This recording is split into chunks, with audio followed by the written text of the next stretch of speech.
Welcome everyone to the Reed and Christine Halliday Executive Lecture Series.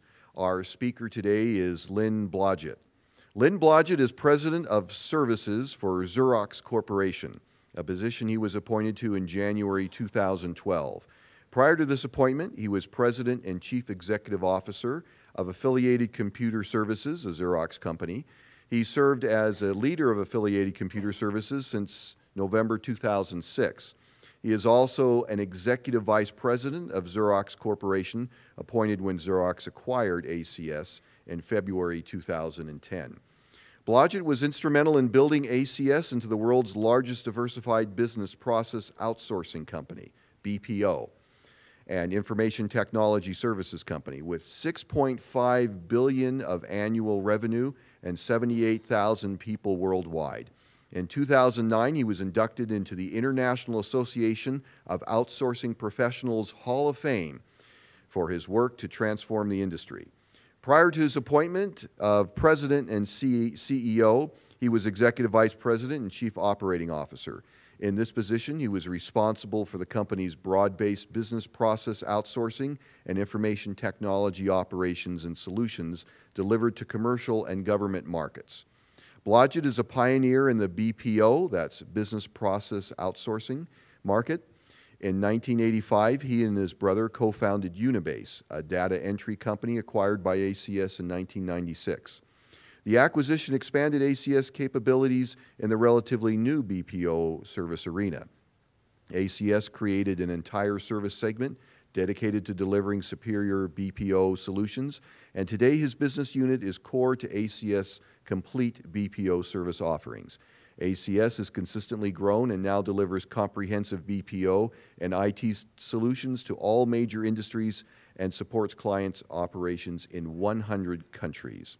Blodgett attended Brigham Young University and Utah Technical College, our precursor here at Utah Valley University. Please join me in welcoming Lynn Blodgett. Thank you. Hopefully now is this one on? Can you hear me at all through this? Great. Thank you, Dean Seeley. We appreciate it, and it's really a pleasure to be here. As you were talking about that introduction, I thought, wow, that sounds like a pretty boring line of work. But I will tell you that I did attend Utah Technical College, and it reminded me, as you said that, of when you're CEO of a public company, and particularly a Fortune 500 company, you get sued a lot. And we were sued when Xerox made the decision to buy us. And you get sued for almost everything, and it was a big shareholder suit. And I was in New York, and there were about, I don't know, 20 or 25 attorneys in the room, and a whole bunch of attorneys via video conferencing, and they were grilling me about, the suit of why we would do this thing with Xerox. And the attorney said to me, the main spokesman said, I'd like to talk about your educational background. And I said, okay. And he said, did you attend any colleges or universities? And I said, yes, I did. Well, where did you attend? And I said, I attended Brigham Young University for 1 semester. And then he said, well, where else did you attend? And I said, I attended the University of Utah for 1 term. And he said, anything else? And I said, yes, I attended the Utah Technical College for about 1 year. We built a house. And so he said, what did you study? I said, I studied general business at BYU and took general studies at BYU, and I took a couple business classes at the University of Utah. Then he got out a memo, so I didn't graduate, obviously. And he got out a memo at this point from a company called Blackstone. And Blackstone is a big financial advisory firm who was advising Xerox on this transaction. And he handed me the memo, and he said, have you seen this memo before? I said, nope. And he said, well, I want you to read it. So I read through it. And it said at the bottom, it said, whatever you do, this is Blackstone talking to Xerox, don't do this deal if you can't get Lynn Blodgett. And it was a $9 billion deal. And he said, have you seen this before? I said, no. If I had, I probably could have cut myself a better deal. And he said, well, why do you think it was so important for Xerox to have you as part of this deal? I said, well, obviously, for my educational background. So, so I appreciated the introduction. And I did have the most fun of my post-high school education was my time at Utah Tech when we built a house. So I wanted to start out by telling you that first and foremost, I'm a dad, and a bunch of my kids came today, and so I really want to thank them for taking the time to come and support me. But I'm a dad. I have 8 kids and 13 grandkids. And so at the end of the day, that's the most important thing in everything I'm going to talk about today. There's nothing more important. I also am a falconer. I love falconry. I don't know if anybody has ever had any interest in that, but that's a female gerfalcon, and her name is Nevermore, and she's an amazing bird. So I love falconry, and I'm also a photographer. And this is a book that we did on homelessness, and it was actually one of the top 10 photo books in America when the year it came out, and we used it as a fundraising mechanism and raised a lot of money for homelessness. And so I love photography, I love birds, and I love my kids. So that kind of sums it up. And then for the rest of the time I do work. What I wanted to do was take a second and tell you my story. And it really starts with this person. This is my mom. Her name is Joanne Blodgett. She passed away about 18 months ago. And years ago, when I was about 10, my mother, who had 9 children, was working as a supervisor at the Mountain Bell. It was when the Bell system was one system. And my mom worked there, and she had just given birth to her 7th child. Her name was Nancy. And this is Nancy. And when Nancy was about 4 months old, I was 10 years old, she was 4 months old, her heart stopped. And she had full cardiac arrest. And I grabbed her and ran and got my brother Jim, who was 12 years old. He started to give Nancy mouth-to-mouth resuscitation. I ran and got the neighbor. We got her to the Mount Olympus Clinic a few minutes away from our house. And there happened to be a cardiologist working there that day, just as fate would have it. And he was able to get her heart started again. But because of the long period of time, she had a lot of brain damage, and she never actually walked or spoke. Couldn't see, but she could hear, and she loved music, and you can see she was smiling because of the music that was playing. But Nancy, because of her situation, she needed to have care 24 hours a day. Somebody had to be with her all the time. She could never feed herself or anything like that, and so somebody had to be with her all the time. And so my mother leased a key punch machine. Now, I don't know if any of you, this goes way, way back, but I don't know if any of you know what a key punch machine is or a key punch card. Back in the old days, when they first started to put data into computers, you used a card, and these were the bits, just 8-bit. It's an 8-bit document, and across the top would be the characters. And so you would type into this, and it would punch holes, and that's how you fed data into the computer. And so my mother leased one of those key punch machines and put it in my sister's bedroom and started a computer company in 1965. And so that was relatively pioneering to have a woman, a mother, 9 kids, or 7 at that point, and to start a computer business in the mid-60s. She was a very forward-thinking person. And all of the kids started to learn the business literally at my mother's knee. We would be there. I was 11 years old, and we started to learn the computer business. And one of the reasons my kids always say, well, Dad, why should I go to school? You didn't go to school. And things worked out okay. And I always say to them, we were in a very unique situation. At that moment in time, we got to spend time in Boston at MIT and at Harvard and at Brown and at these great schools, because this stuff was just being invented at that point. And we happened to just get into this. It was just a very, very fortunate situation. So we got an education. It happened to be more of an on-the-job kind of a thing, but we were working with the people back in those days. Boston was Silicon Valley, the Silicon Valley of that time. And so we were able to work with those people and learn, and so we got an education in a different way. So education, I was talking earlier to the dean, I believe education is the solution to most of the challenges that we face certainly economic issues that we face as a society. So don't use me as an example. You keep going, do what you're committed to doing, and it'll be great. My parents built their business, and eventually they sold it. And my brother Jim and I, at the time that they sold it, said, we're going to start our own business. And so we're going to go to MIT, and we're going to hire some engineers, and we're going to build some software. And we had our big plan. So we met Randy and Debbie Fields. I don't know if any of you have ever had a Fields cookie, but Randy and Debbie Fields were our first investors. And you'll notice as we go through here that I've had 4 bosses in my life, and 3 of them have been women. So I admire and appreciate strong women who are great leaders. And Debbie was an absolutely amazing person and built that chain of cookie stores into about a $500 million business, and really a neat, dynamic lady. They invested in our company, and my brother and I started it. And we started with 2 people in that building.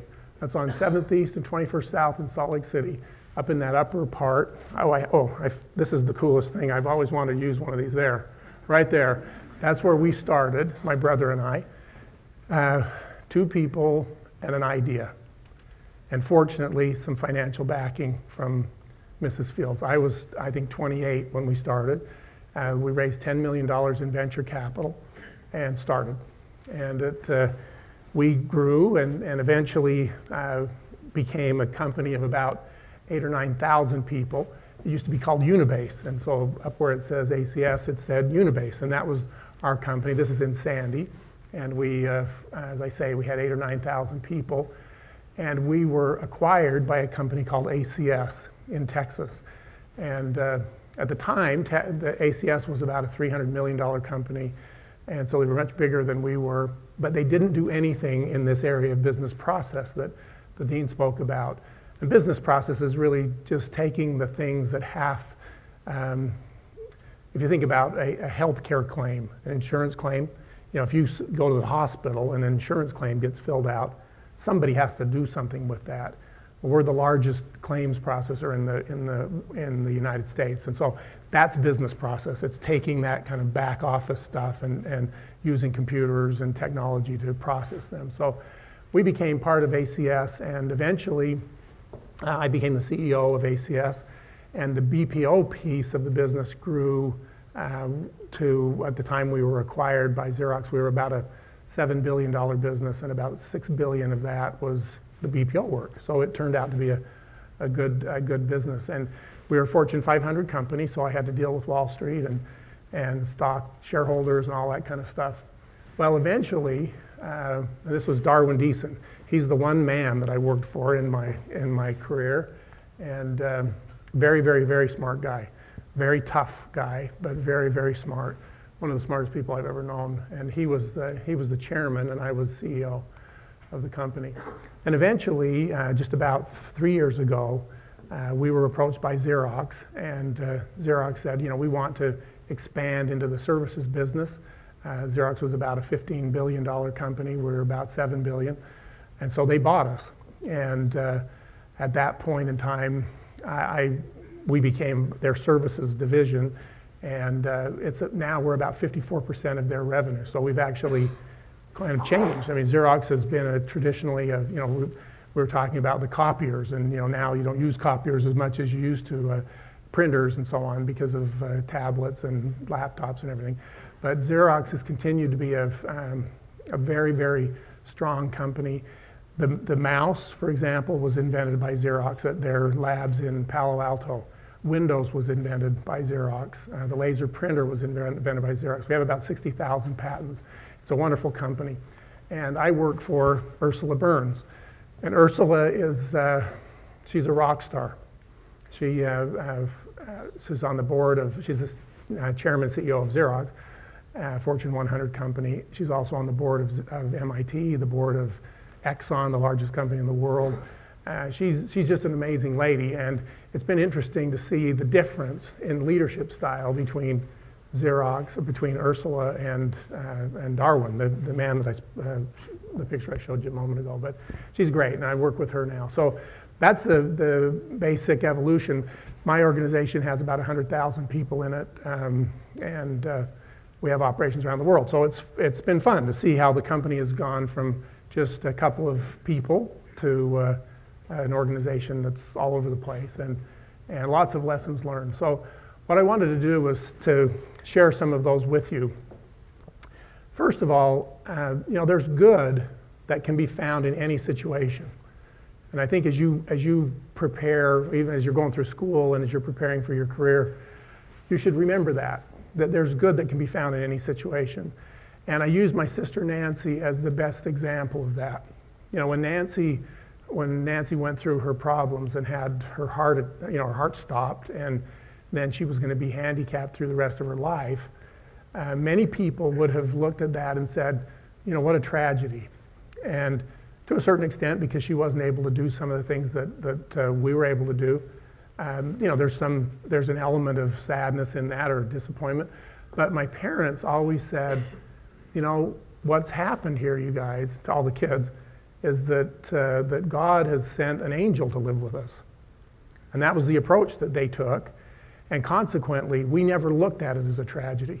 We always looked at it as, we have this angel that lives with us, and so what a great opportunity. And we all learned service, and we all learned patience, and we learned a lot of things from Nancy that we could never have learned. And when Xerox acquired our company, Ursula and I were giving a presentation, a webcast, and there were 130,000 people on the webcast. And I sat there and we were talking about principles that we learned in Nancy's bedroom, that my mother taught us in Nancy's bedroom years ago. And I thought, this little girl who never spoke a word, never said a word in her life, is now affecting 130,000 people that work at Xerox, as well as many people personally. So there's good that can come from any situation. So when you're in challenges and you're going through hard times, just remember that there are, and I don't mean to be Pollyanna about it. I mean, hard times are hard, but there are good things that come out, and so remember that. The second is that business is hard. And people always will say to me, well, do you love your job? And I say, well, I have a great job. I'm grateful for it, et cetera, et cetera. But, most of the time I don't really love it. It's usually pretty hard. And, it taxes my brain every day when I go to work. By the time I come home, I'm pretty wrung out because the problems that you face are big. And when you're a small business, you face problems. Trying to figure out how to cover payroll. I remember calling our venture capitalists and saying, we didn't have any money. We'd run out of the $10 million they gave us, and we were just out. And so I called our VC, the Fields, and I said, you can have my house if you'll cover the payroll. And so when you're little, you face those kind of problems. When you're big, we're a big company now, it's a $22 billion company, you face a whole different set of problems, but there's still problems and challenges, and business is hard. So as you go into it, be realistic about it. It's not, succeeding in business is a challenge. And when you see a company, whether it's a small family business that's existed for many years, or a big business that's grown and been successful, it takes a lot of effort and energy to do that. So don't be discouraged as you get into business and you find that it's hard. The second is be teachable and be willing to accept constructive criticism. When I was, one of my goals was to become a better photographer. And I had taken one class, one professional, or taught by a professional, and it was a guy named Andrew Eccles. And Andrew was one of the leading portrait photographers in the world. And I called his agent in New York. He shoots covers of the big magazines, charges about $20,000 a day for his work. And I called his agent and I said, I want to hire Andrew, but I don't want him to take pictures. I want him to teach me how to take pictures.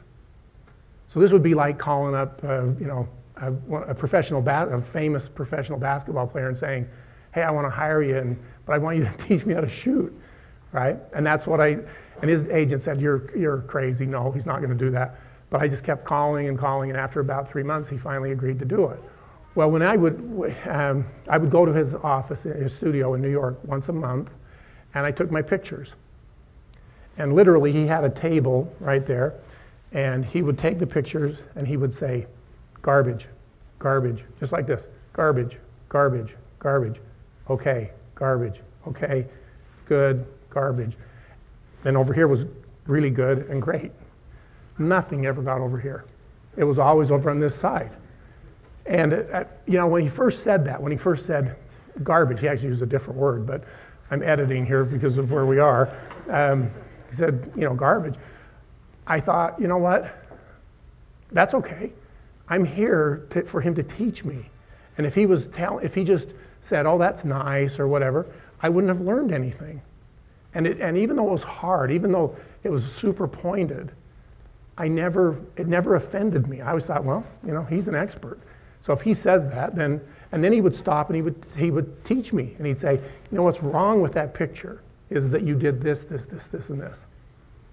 And many times I couldn't even see what he was saying because he was a real expert, and I'd look at it and say, I don't get it. But eventually, over years, I got to the point where the pictures started going into the very good and the great pile. And when we did Finding Grace, the homeless book, it was, like I say, it was selected as one of the top 10 photo books in the country. And that came solely because I was willing to accept constructive criticism and just say, okay, okay. And so when he said, this is a great photograph, I knew that it was really good because he was so blunt about when they weren't good. So be willing, as you go into your career, be willing to accept constructive criticism. Ursula, I get feedback from her all the time about, you're really doing well here, but you're just not doing well in this area. And instead of being defensive about it, I always say, okay, I'll try to do better. And so I think that's an important thing. The next is you need to bloom where you're planted. And that was a saying that my mother taught me. And many, many times, I see it. I see people come out of the education system, and then they graduate and they're ready to come into the workforce, and they have this idea that, well, if I was just doing that, if instead of what you've asked me to do, if I could just do that, I'd be a lot better.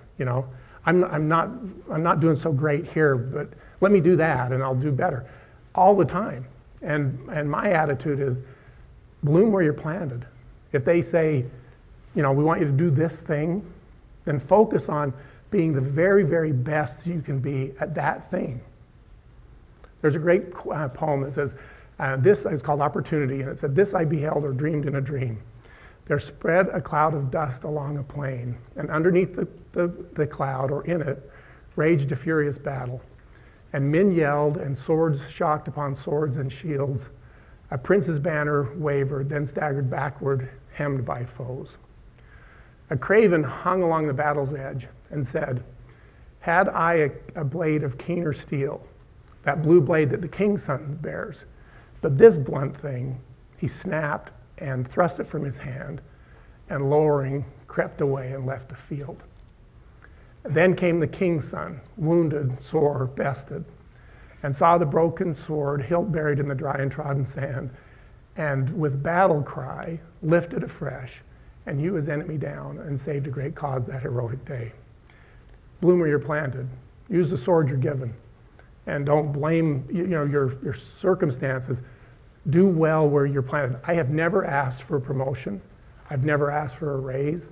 I've never asked for a stock option. I've never asked for a bonus, ever. I've never asked for a new job.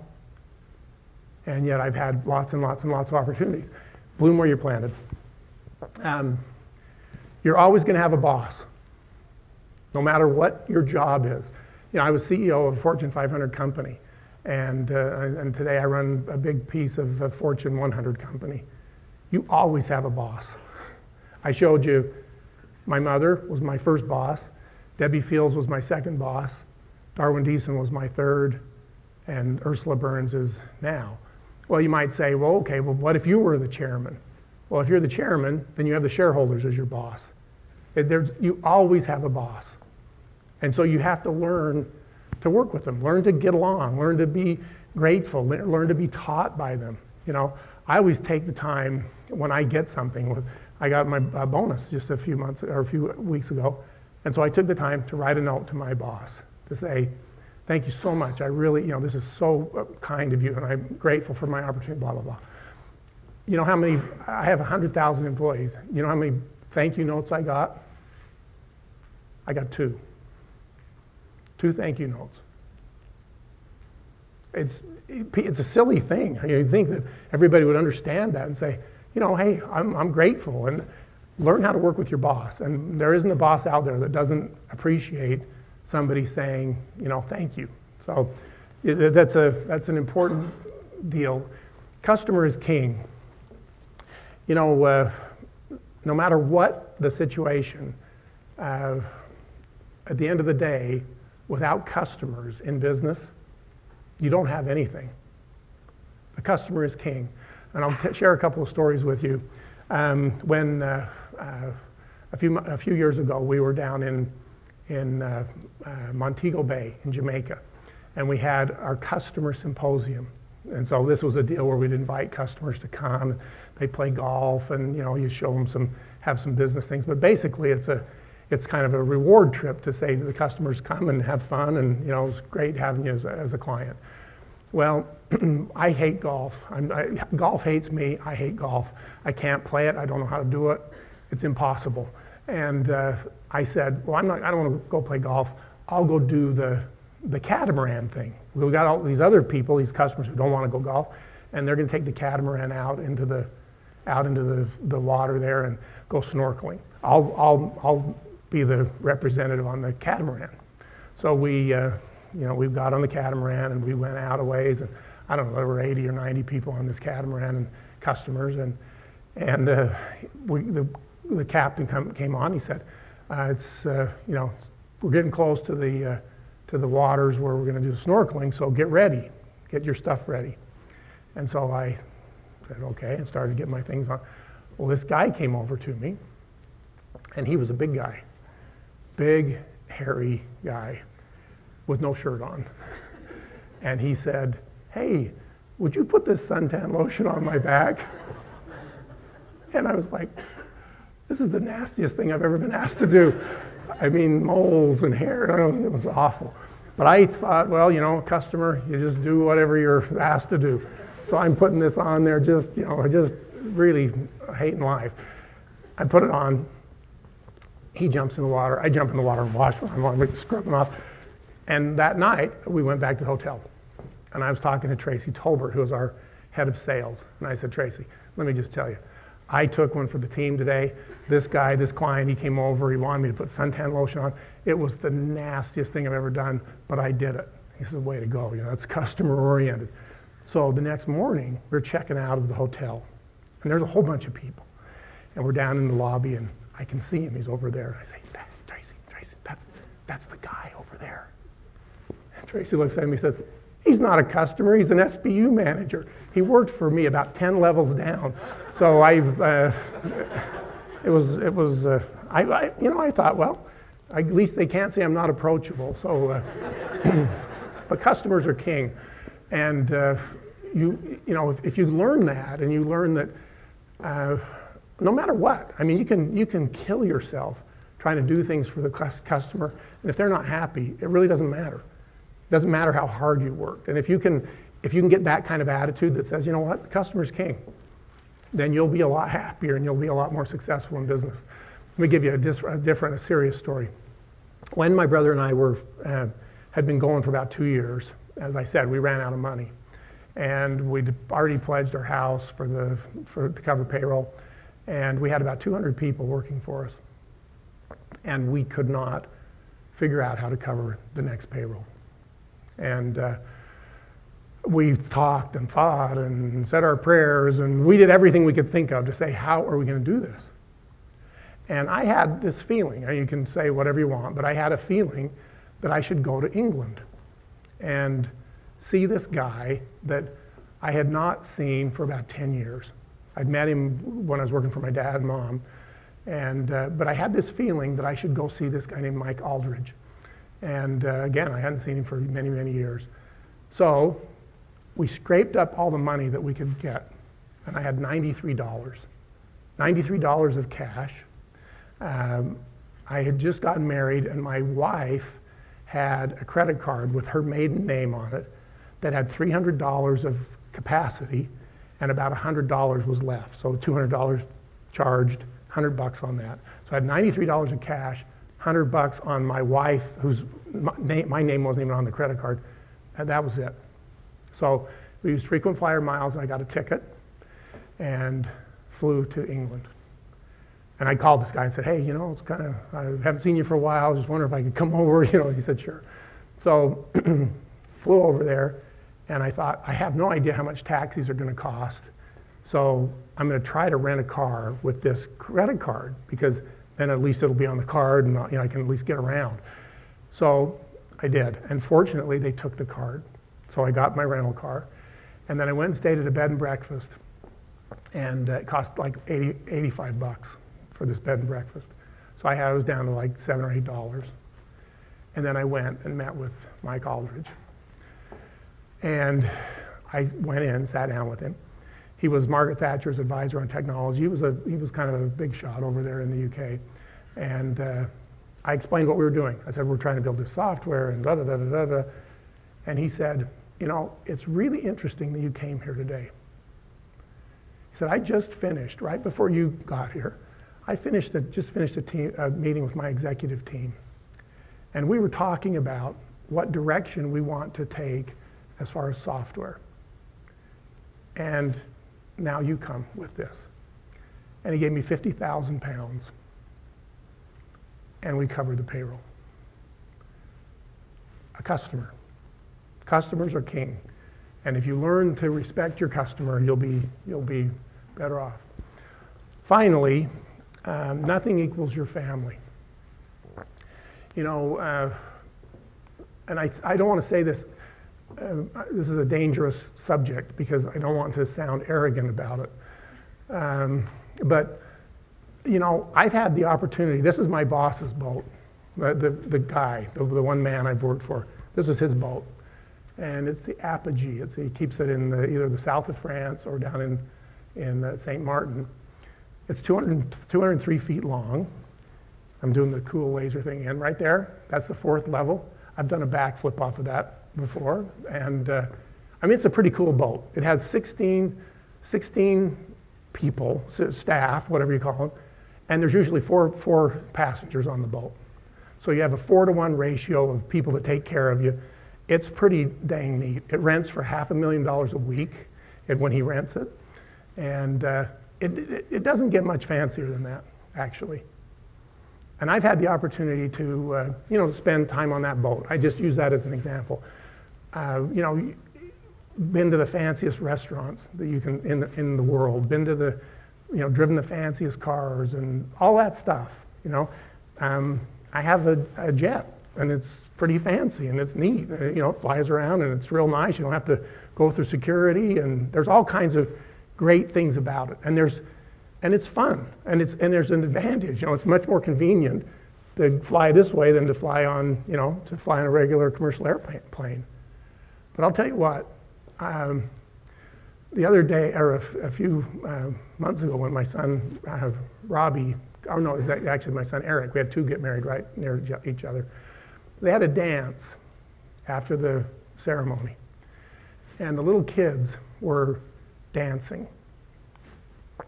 And I looked over to the person next to me. These are some of my grandkids. And whoever I was standing by, I leaned over and I said, you know what? There's nothing that compares to that. Just watching these little kids. We rent a houseboat once a year at Lake Powell. It's not a 200-foot boat. Doesn't have servants. It's just us guys, and we're out there, you know, digging in the anchors and doing the things that probably a lot of you have done. And then at least one night when we're there, one of our kids brings a disco ball, and we hang it up there, and we have this disco dance. And all these little kids and my kids get out there and dance. And I can tell you, and I mean this sincerely, There is nothing. I don't care if it's a 200-foot yacht. I don't care if it's a private jet. I don't care if it's having dinner at, at Boulay in New York. It doesn't compare to what you feel when you're with your kids. Be it ever so humble, there's no place like home is a true statement. So just remember that as you're going through and working on your career, that there's nothing that compares, nothing that's equal to your family. So I know we've had some time for Q&A, and so if anybody has any questions, I'd be happy to try to answer anything you want to ask me. Anything back here? I'd shine the laser at you, but I don't think that would be politically correct. You talked about being receptive to constructive criticism. Mm-hmm. Do you go about asking for constructive criticism, or how do you approach that? He asked, I made the comment about being open to constructive criticism, and do I solicit constructive criticism? And the fact is I do.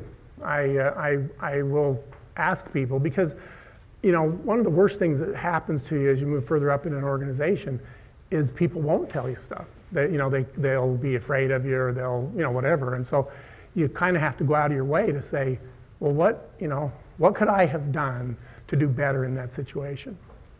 And give people the sense of enough safety that they can tell you that, right, without you jumping on them. And that's the best feedback I get isn't, hey, you did a great job, blah, blah. It's not that. It's, you know what, you really didn't do a very good job at this. If you had been, done this, this, this, and this, it would have been better.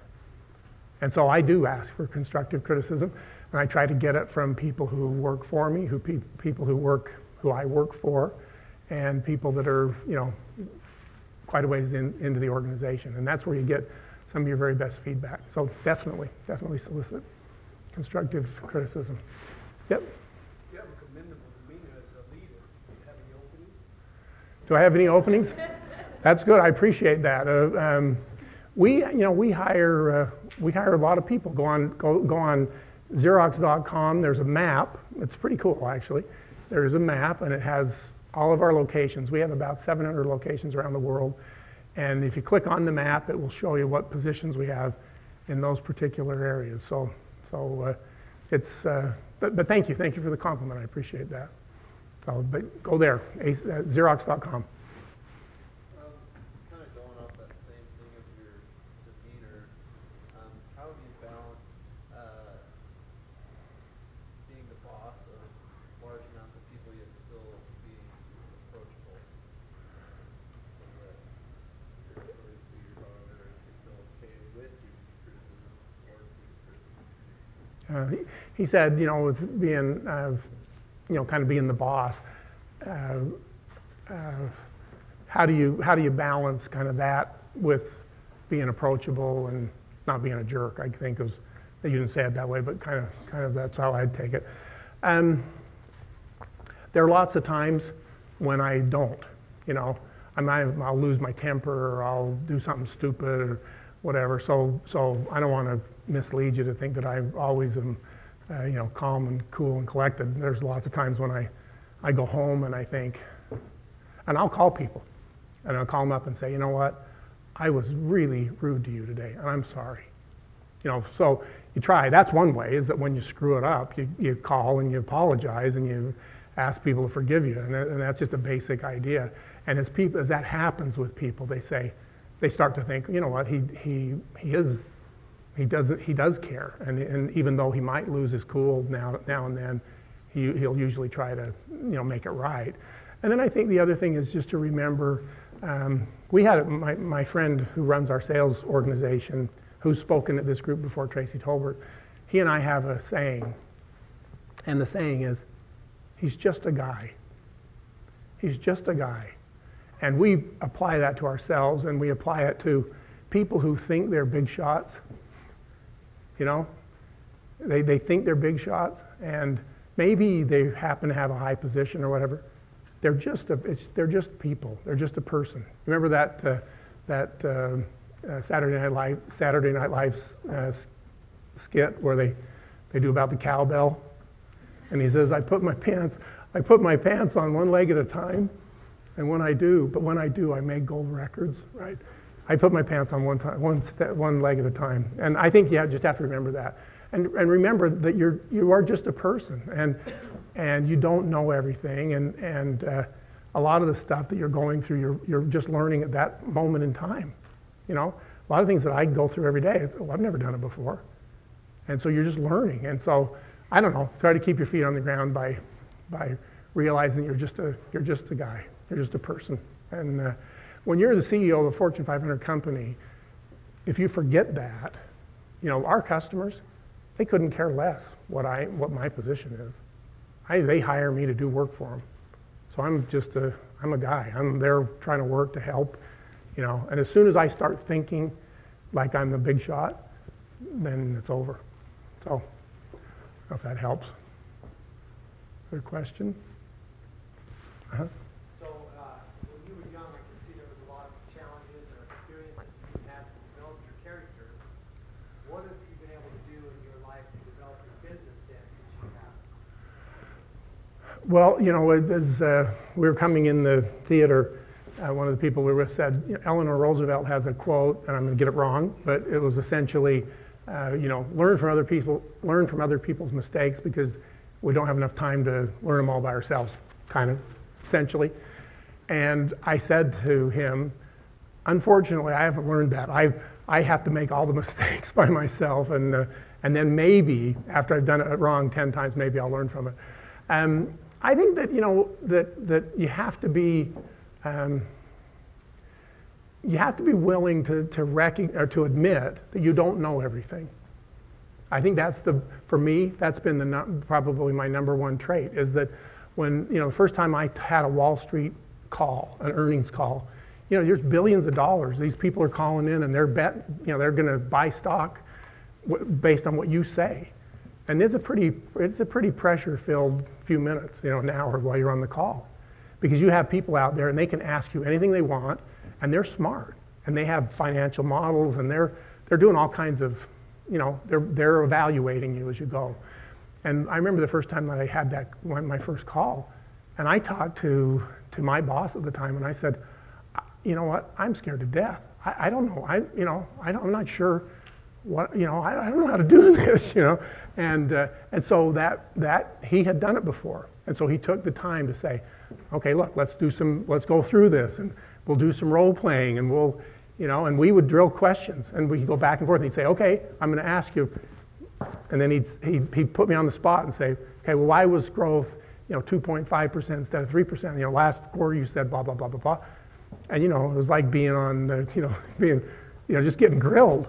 And by going through that, and by being willing to say, you know what, I don't know this, then, you know, if your brain, you guys all have good brains, thankfully. I'm sure all of you have good brains. And if you take that approach that, you know, I don't know everything, and so teach me, then guess what? Over time, you know, I'm old, and that's one advantage of being old, is I've had a lot of times to have people teach me things. And I think just being willing to admit that, because there are lots of people who won't. They'll go into a situation and they'll try to kind of fool their way through it, or, you know, and that you get in trouble when you do that. So I think being humble about it and just saying, I don't know, is a big part of it. Another question? Back in the back. You spoke about business is hard. You haven't spoken much about your financial situation that it appears you desire if you wanted to financially. Uh-huh. Do you have plans for that? Do you enjoy it enough to continue? I assume it's not about having more net worth for you. You know, that's a great question. And I get asked that a lot, actually, as, why do you keep doing this? I mean, it's kind of hard, and, you know, why don't you just chill out and go take pictures? I mean, I love taking pictures, I love books, I love birds, and I'm never bored. That's one thing I can tell you. People say, well, what do you do when you're bored? And I say, I'm never bored. That just doesn't work for, you know, I'm not. I have a lot of interests and a lot of things to do. But the question of whether or not I work, a lot of it goes back to the very first image that I showed you of my mom. My mother worked until she was 70. And I worked for her And then eventually we bought her company and she worked for me. So it was a turnaround. And when she turned 70, I said, Mom, listen, you have got to retire because I am not going to be responsible for putting you in the grave one day earlier than is absolutely necessary. And this is pressure filled, and so you have to retire. And she said, okay. I mean, it took me like 3 years to get her to finally agree to it. But when she was 70, she retired. And after 3 months, she was in the hospital. And I talked to my dad. I said, Dad, what's going on? And he said, hey, you can trace it to the day she left the office. The day she walked out. Her health just started to decline. So I called my mom. She was in the hospital, had the oxygen going. You know, you could hear it. I said, Mom, how you doing? I'm okay. I said, hey, look, I have a problem. Yeah. I said, it's a big problem, but I need your help. Yeah. I said, do you think you could help me? This was the New York child support payment system, because we do the child support stuff for the state of New York. I said, we've got that system out there, and it's going out to bid, and I really need your help. I need you to go out there and figure out how to make that operation more efficient, because it's going to come to bid and we're going to lose. Yeah, I think I could do that. I said, okay, you have to have a note from the doctor. And the doctor said she had to have oxygen. We had like 50 oxygen tanks wherever she went. There was plenty of oxygen for her. And she came in her wheelchair, 70 plus years old. And we wheeled her around this child support operation. And then we went back in the other room and went in the conference room. And I said to the people who had run this thing for 10 years, I said, keep her here, take me in the other room, ask her what she thinks we should do, then bring me in and I guarantee you we'll tell you the same thing. And my mother said, she taught them. She said, well, you need to do this, you need to do this, you need to do this. And she cut their costs by, within 3 weeks, by 15%, and we won the bid. So my mother never stopped working until she became so ill that she literally couldn't go in the office. And she passed away when she was 80. But, so part of my continuing to work is tied back to my mom. I think that even though it's hard, I would probably go crazy if I didn't have something that was relatively challenging to do. And so it comes genetically or whatever, I guess. So. Well, there's a time for this job to come to. Okay. Please join me in thanking you. Thank you.